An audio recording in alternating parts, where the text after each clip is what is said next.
지난주 19명의 사상자를 낸 부천 호텔 화재 사고. 사망자들이 숨지기 전에 가족들에게 보낸 문자며 통화 내용들이 속속 나오고 있습니다. 한 어머니는 숨지기 전에 전화를 건 딸의 목소리를 공개했습니다. 듣고 오시죠. 구급대원들 안 올라올 것 같아. 왜? 나 죽을 것 같거든. 5분 뒤면 진짜 숨 못 쉴 것 같아. 이제 끊어. 일단 부탁할게. 장례식 하지 말고 내가 쓴 일기랑 그런 거 다 버려. 야. 자, 너무 마음이 아프죠? 지금 이제 숨을 쉴 수 없는 상황에서 엄마한테 마지막 전화를 한 딸의 목소리였어요. 한 아들은 다급하게 문자를 보냅니다. 불이 나서 죽을 것 같아. 엄마, 아빠, 그리고 뭐 누구 동생인가 봐요. 모두 미안하고 사랑해. 근데 이제 거기 엄마가 아들 어디 일찍 와. 답이 없어요. 이렇게 숨진 사람이 7명이고 12명이 크게 다쳤습니다. 저녁 7시니까 그렇게 늦은 시간대도 아니었고요. 도심지였고요. 119는 신고 4분 만에 도착했습니다. 에어매트도 깔았습니다. 그리고 결정적으로 화재가 나기 전에 그 방에서 타는 냄새가 난다는 손님의 정확한 지적이 있었습니다. 그런데 왜 7명이나 죽어야 했을까요? 이제 총체적인 윤곽이 드러난 시점에서 총정리를 좀 하고 가야겠습니다. 유원대 경찰소방행정학부 염건웅 교수와 함께 이야기 나눠보죠. 어서 오십시오, 네, 교수님. 안녕하세요. 이제 화재 발생 지점은 정확히 특정이 된 것 같고 801호로 원인도 뭐 거의 밝혀졌다고 봐야 되나요? 네, 맞습니다. 일단 화재가 최초 발생한 지점 발화 지점은 네. 810호입니다. 그래서 이 810호. 810호고 810호에서 이제 어떤 한 분이 투숙을 하려고 들어갔는데 네. 거기서 이제 뭐 탁탁 소리가 나고 일단 타는 냄새가 난다. 그래서 방을 바꿔달라 그러셔요. 네. 그래서 그분은 이제 아래층으로 내려갔고 근데 이제 그 810호에서 그러니까 이제 우리가 지금 현재 현장 감식을 했고요. 네. 거기에 대해서 소방 당국이 밝힌 바로는 일단은 그 에어컨 쪽에서 전기적 요인에 의해서 이제 화재가 발생했다. 그러니까 이 전기적 요인에 의해서 이제 불꽃이 튀었고요. 네. 근데 이게 불꽃이 그냥 바닥에 튀었으면 괜찮았는데 문제는 그 밑에 이제 소파가 있었고요. 그 소파 옆에 바로 이제 침대가 있었거든요. 그러니까 이게 그 침대는 가연성 재질의 복합체라고 보시면 될 것 같아요. 매트리스. 그렇죠. 침대 매트리스가 사실은 불쏘시개 역할을 하는데 이게 소파도 어느 정도의 불쏘시개 역할을 하는데 그것이 이제 침대까지 옮겨 붙으면서 급속하게 이제 화재가 퍼졌고요. 그래서 이게 지금 그때 문제가 또 뭐였냐면 그 아까 투숙객이 방을 바꿔달라고 했을 때 네. 문을 열고 갔단 말이에요. 문을 열어놓고 나간 거죠, 그렇죠. 그분이. 그러니까 예. 거기서 이제 화재가 밖으로 새어나온 거죠. 연기랑 화재가 순식간에. 밖으로 순식간에 새어나오면서 약 2분 만에 그 복도가 다 연기가 가득 찼다라고 했고 뭐 한 5분 정도 지나니까 안에가 아예 보이지 않을 정도. 그러니까 결과적으로는 사실 대피할 수 있는 시간을 놓쳤다. 이렇게 보시면 될 것 같아요. 근데 저는 이 화재 사건을 보면서 제일 화가 나는 게 바로 그 부분인데 막을 수 있는 기회가 있었다는 거예요. 무슨 말이냐면 사실 그날 그 9층짜리 호텔에 23명밖에 투숙하지 않았어요, 여러분. 빈 방이 많았어요. 근데 810호 그 방에 배정이 된 사람이 있었던 거예요. 그리고 그분은 정확하게 타는 냄새를 지적을 했습니다. 타는 냄새 납니다. 방 바꿔주세요. 이러면 호텔 직원이 무슨 타는 냄새지? 하면서 갔어야죠. 확인 안 했다는 겁니다. 아마도 이 직원은 어쩌면 뭐 그냥 진상 손님이 방 바꿔달라고 하면서 핑계를 대나 보다. 뭐 담배 냄새 난다고 핑계 대나 보다. 이렇게 쉽게 생각했었을 것 같아요. 네. 제가 짐작하기로는. 그러니까 그냥 방 바꿔주고 땡. 이러면 됩니까? 이렇게 안일하게 호텔 직원들이 행동해도 됐었을까? 전 그게 제일 화가 나요, 일단. 네, 일단 뭐 투숙객이 적다라고 해도 분명히 그 지금 투숙객이 방을 바꿔달라고 했을 때 예. 타는 냄새가 난다. 이것은 위험 요소가 가득하다라는 거거든요. 예. 그러면 당연히 그 호텔 직원은 안전관리자의 역할도 하는 거예요. 예. 그러면 가서 확인을 해보고 이상이 없는지 확인했으면 됐는데 그렇죠. 아마 그때 확인했으면 화재가 이렇게 걷잡을 수 없이 커지지 않았을 겁니다. 그렇죠. 근데 거기서 확인하지 않았기 때문에 이것이 그 밑에 있는 소파와 매트리스, 침대 매트리스로 옮겨가면서 이것이 이제 층 전체로 퍼지고요. 또 그 위에까지 올라가는 그 시간이 다른 화재에 비해서도 시간이 굉장히 짧게 엄청 급속하게 확산이 됐어요. 그러니까 810호를 빠져나가고 그분이 투숙객이 나간 다음에 3분 만에 연기가 나기 시작했고요. 연기 나기 시작한 다음부터 1분 23초 만에 8층 복도 전체가 한 치 앞을 내다볼 수 없을 만큼 연기로 가득 차더라고요. 그러니까 이게 처음에만 잘 발견했었으면 이런 끔찍한 일을 막을 수 있었을 텐데라는 아쉬움이 계속 남는 첫 번째 지점입니다. 네. 대피 과정을 한번 들여다보죠. 복도에 여러분 지금 저희가 보여드리고 있는데 CCTV를 그러니까 몇 분 만에 하나도 볼 수 없을 만큼 하얗게 연기가 찬 상태에서 어떤 이들은 복도를 통해 나오려다가 질식했고요. 어떤 이들은 화장실로 들어가서 샤워기 물 틀어놓고 구조 기다렸고요.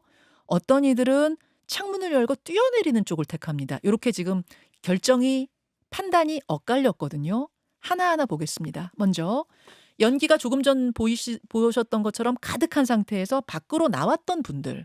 이건 어떻게 생각하세요? 일단은 지금 저 상황이었으면 예. 가장 이제 효과적인 방법은 빠르게 탈출하시는 게 가장 좋은데 지금 이 호텔은 지금 화면에서도 봤지만 통로가 굉장히 좁고요. 좁아요. 그래서 열축적이 발생합니다. 그러다 보니까 여기에 대해서 또 연기가 급속하게 퍼지는 그 상황에서 결국은 이제 탈출 시간을 놓치는 그런 상황들, 네. 결국 탈출하지 못하는 그런 모습들이 보이는데 사실은 우리가 이제 이 화재 났을 때는 가장 먼저 빨리 이제 1층으로 나오는 게 좋다라고 우리가 얘기를 하고 있어요. 근데 그 시간조차 없었기 때문에 네. 그러니까 지금 그 안에서 지금 살아남으셨던 대학생 한 분 계시잖아요. 네. 그분 같은 경우도 이미 나왔는데 한 4분 만에 딱 나왔더니 2분 만에 앞에 봤더니 연기가 가득 차 있었고 4분 있어 다시 봤더니 앞이 보이지 않았다. 네. 그러니까 탈출할 수 없었다라는 얘기를 하는 거죠. 다시 들어갔어요. 자, 그분의 다시 케이스를 들어갔죠. 보겠습니다. 네. 그분 같은 8층이었어요. 806호였습니다. 다시 들어가가지고 화장실에 들어가서 문을 일단 닫고 수건에 찬물을 적셔서 코와 입에다 댄 다음에 샤워기 물을 틀어놓고 그 아래 서 있었다는 거예요. 샤워기 물 아래. 결국은 이 학생도 마지막에 의식을 잃은 채 구조되긴 했습니다만 살았습니다. 806호는 살았습니다. 이 방법은 어떻게 보세요? 사실 뭐 지금 할 수 있는 최선의 방법을 선택했다라고 저는 보고 있고요. 왜냐하면 이제 그 810호와 가까운 806호였어요. 네. 지금 투숙했던 방이. 그래서 불이 난 것을 빨리 확인할 수가 있었고요. 네. 그다음에 이 연기가 가득 차는 그런 모습을 봤기 때문에 일단은 119에 전화를 합니다. 신고해요. 이분이 예. 투숙기에 119 전화하셨고요. 네. 그래서 이제 119에서도 이 내용을 이제 지금 생존 방법을 같이 이제 얘기를 해준 거예요. 얘기를 혼자 해줬구나. 판단하신 건 아니에요. 예. 혼자 판단하신 것도 있긴 해요. 왜냐하면 샤워기에 물을 틀어놓으면 이게 어떤 수막을 형성해가지고 지금 이제 질식 상태를 막아줄 수 있다. 이런 지금 유독가스 차단을 할 수 있다라는 상식이 있었고요. 네. 그래서 그것을 바탕으로 샤워기를 머리 위에 대고 이제 물을 계속 뿌렸었기 때문에 수막이 형성돼서 일단 유독가스 차단 효과가 분명히 있었습니다. 그러니까 근데 이제 반대 의견들이 분명히 있긴 해요. 왜냐하면 화장실이 보통 숙소의 가장 안쪽에 네. 있고요. 거기는 이제 창문이 없고 이러다 그렇죠. 보니까 그 안에서 이제 고립될 가능성이 굉장히 높아지는 거죠. 거꾸로 얘기하면. 그러니까 그 안에서 이제 고립돼서 오히려 지금 뭐 사실 안타까운 그런 상황에 놓일 가능성이 더 높아지는 지점이기 때문에 이건 최후의 수단이 돼야겠군요. 그렇죠. 이제 최후의 수단인데 현장에서 이분은 사실 여러 가지 방법을 본인이 고민했겠지만 지금 가장 최선의 방법을 선택해서 그렇게 살아남으셨다. 자, 세 번째 방법은 뛰어내리는 쪽을 택한 분들입니다. 지금 가장 여러 가지 의문을 낳고 있는 게 바로 이 에어매트 건인데 에어매트 케이스. 이분들은 이제 소방관이 도착을 해서 에어매트 깐 걸 확인한 후 8층에서 뛰어내렸어요. 근데 첫 번째 투숙객이 뛰어내렸을 때 에어매트가 튕기면서 뒤집혔고 그분 숨졌습니다. 두 번째 분이 바로 이어서 뛰어내렸는데 이미 에어매트가 튕겨져 나갔기 때문에 이분은 맨바닥에 떨어지게 됐고 그래서 숨진 겁니다. 도대체 어떻게 소방서에서 소방관들이 깐 에어매트가 뒤집힐 수 있는가가 지금까지도 의문 아닙니까? 이거 뒤집힌 다음에 진짜 여러 가지 말들이 무성했는데 며칠 지난 상황에서 어떻게 정리가 되는 분위기입니까? 일단은 문제가 있었다. 에어매트는 분명히 문제가 있었다. 네. 이것은 에어매트 제품의 문제였든 아니면 소방관들이 제대로 설치를 하지 않았던 아니면 현장에서 어떤 유도라든지 통제 절차가 제대로 이루어지지 않았던 그리고 일단은 설치 장소부터 좀 봐야 될 것 같은데요. 예. 설치 장소가 경사로였어요. 예, 에어매트는 경사로 설치하면 안 됩니다. 평평한 곳에 설치해도 고층에서 떨어졌을 때 사실은 생존할 확률이 굉장히 떨어지는데 그래요. 이게 지금 자체가 지금 거의 건축물 대장상에 29.4m로 나와 있어요. 그 건물이. 예. 그러면 약간 소방에서는 1층이 높기 때문에 약 30m에 달하는 건물로 보고 있고요. 그 음. 층은 약 한 25m 이상으로 봐야 되거든요. 그러면 지금 소방에서 지금 규정하고 있는 지금 에어매트에 대한 부분은 공기 안전 매트의 성능 인증 및 제품 검사의 기술 기준에 나와 있는데요. 거기서도 15m 이하만 사용하도록 되어 있어요. 15m까지만 뛰어내리지 그 위 고층에서는 뛰어내리지 말아라라고 돼 있어요. 뛰어내리지 말라라고 하는 것보다는 안전성이 확보되지 않기 때문에 안전하진 않다. 그렇죠. 그러니까 지금 여기서는 소방에서의 규정에 의하면 15m 이하에서만 사용을 해라라는 게 맞고요. 15m면 몇 층쯤 되는 거죠? 뭐 이렇게 되면? 지금 5층 층의 되나? 반이라고 보시면 될 것 같아요. 한 4, 5층 정도. 4, 5층. 그러니까 에어매트에서 뛰어내렸을 때 가장 그 생존할 확률이 높은 정도의 층이 4층에서 5층까지라고 보시면 될 것 그러니까 같아요. 저층에서만 쓰도록 권고되는 게 에어매트군요. 그렇죠. 네, 그러니까 에어매트는 이제 최후의 보루다라고 아하. 생각하시면 될 것 같아요. 근데 저쪽에 지금 저 상황은 근데 정말 죽을 지경이니까 마지막 최후의 수단으로 뛰어내렸어요. 근데 저는 이제 그 상황까지는 이해가 되는데 그리고 평평한 게 있었으면 얼마나 좋겠습니까만 평평하지 않은 바닥이었으니까 어쩔 수 없이 깔았다 치죠. 근데 좀 잡고 있었으면 안 됐나. 그 매뉴얼은 어때요? 좀 모서리를 뒤집히지 않게 잡고 있었어야 되는 건 아닌가요? 방금 말씀드렸던 그 매뉴얼에 의하면 거기서 이제 지금 몇 명이 들어가는지 거기 잡아주는지를 적어놓으라라고 되어 있어요. 한마디로 지금 에어매트를 설치하면 안전 확보를 위해서 네. 잡아주는 사람이 있어야 된다라고 오히려 정해져 있는 거죠. 그런데 아. 현장에서는 지금 에어매트를 잡아주는 그 소방관들이 없었고요. 그러다 보니까 이제 결과적으로 에어매트가 이제 뒤집히는 그런 상황이 났는데 굉장히 이례적입니다. 우리나라에서도 아마 제가 알기로는 에어매트가 뒤집힌 것이 보고된 것이 없는 걸로 알고 있거든요. 저는. 저도 지금 이런 경우는 처음 봐요. 네. 예.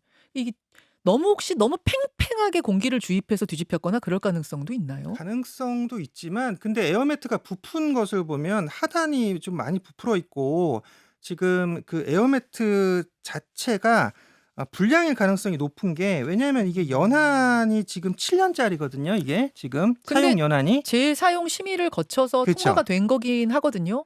그러니까 이 규정이 없다는 게 여기서 이제 또 나오는 거죠. 그러니까 에어매트에 대한 명확한 규정이나 매뉴얼이 소방에 없습니다.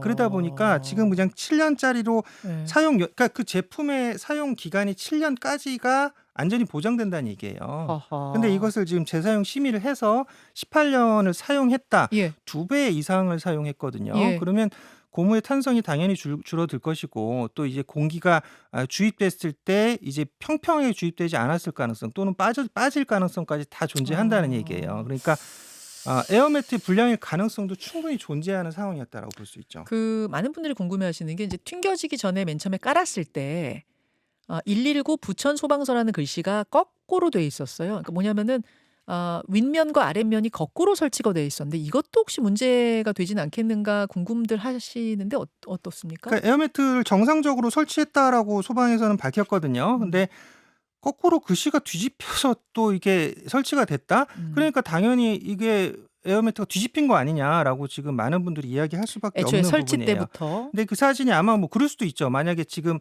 에어매트에 뛰어내렸던 분이 이제 튕겨져 나가면서 에어매트가 뒤집혔던 그 장면일 수도 있는데 네. 그럼에도 불구하고 어쨌건 사람이 사망했다라고 하는 것은 결국은 에어매트가 제대로 설치되지 않았다. 그러니까 바닥 일부가 이제 부풀어 올라서 평탄하지 않은 모습이 보이거든요. 보여요. 사진상에. 그러니까 보여요. 이런 것들이 이제 불량일 가능성도 있고 이게 하부가 평평하지 않으면 이제 이게 오뚜기처럼 지금 배가 나와 있는 그런 상황이면 가로대나 세로대가 이제 뭐 기우뚱기우뚱하는 그런 상태가 될 수 있다는 거죠. 그러니까 이런 것들이 결국은 에어매트의 어떤 불량일 가능성 그리고 또 에어매트가 뒤집혔을 가능성의 알겠습니다. 어떤 확률을 높여줄 수도 있다.